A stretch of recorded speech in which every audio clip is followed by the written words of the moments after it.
Мамлекеттик жарандык жана муниципалдык кызмат жөнүндө жарлыкка кол коюлду. Бириккен Араб Эмиратынын Кыргызстандын энергетика, туризм тармактарына инвестиция салууга кызыктар. Арзыбек Кожошов Ислам өнүктүрүү банкынын президенти менен жолугушту.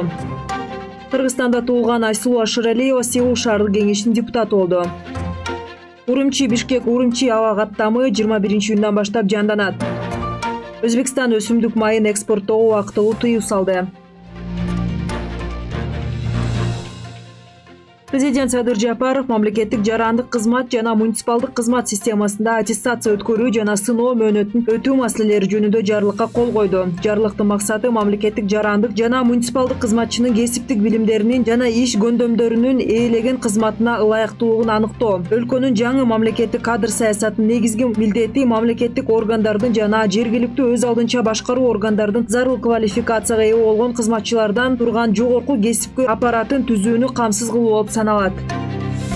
Акылбек Жапаров өлкөгө иш сапары менен келген Бириккен Араб Эмиратынын экономика министри Абдулла бин Таук Аль-Мари менен жолугушууда бир катар актуалдуу маселелерди талкуулашты. Жолугушуунун жүрүшүндө Бириккен Араб Эмиратынын экономика министри Кыргыз Эмират өкмөттөр аралык комиссиясынын экинчи отурумун ишкерлер кеңешинин жыйынын ушул жылдын аягына чейин биргеликте өткөрүүнү колдой тургандыгын билдирди. Мындан сырткары Кыргызстандын таза суусун чет өлкөгө таанытып, экспорттоого көмөктөшөрүн кошумчалады. Тараптар Кыргызстандын суверендүү фондун Эмират Кыргыз инвестициялык фондун жана Бириккен Араб Эмираттарында инвестиция тартуу борборун түзүү боюнча иштерди баштоону макулдашты.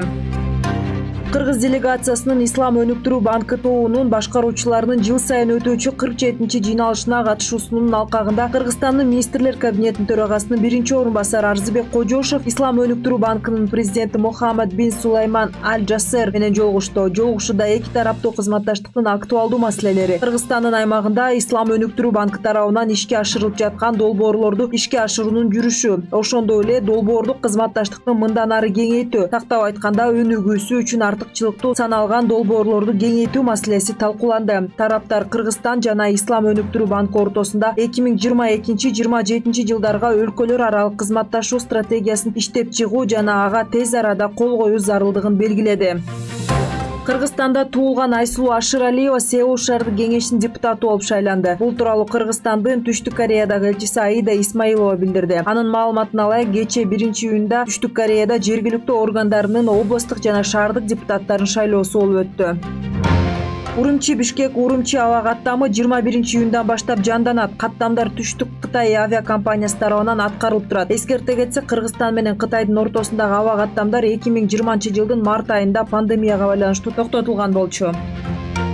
1-июнда тартып Өзбекстан күн карама менен пахта майын, мындан тышкары күн карама жана башка майы бар өсүмдүктөрдүн уругун экспорттоого тыюу салды. 31-майда Өзбекстан президенти Шавкат Мирзиёев базарда баалардын туруктуулугун камсыздоо боюнча жарлыкка кол койгон. Документке ылайык, министрлер кабинети аталган товарлар ички рынокто жетиштүү өлчөмдө болгон шартта экспорттук чектөөлөрдү алып коюуга укуктуу. Өзбекстан күн карама майы негизинен Россия менен Украинадан экспорттойт.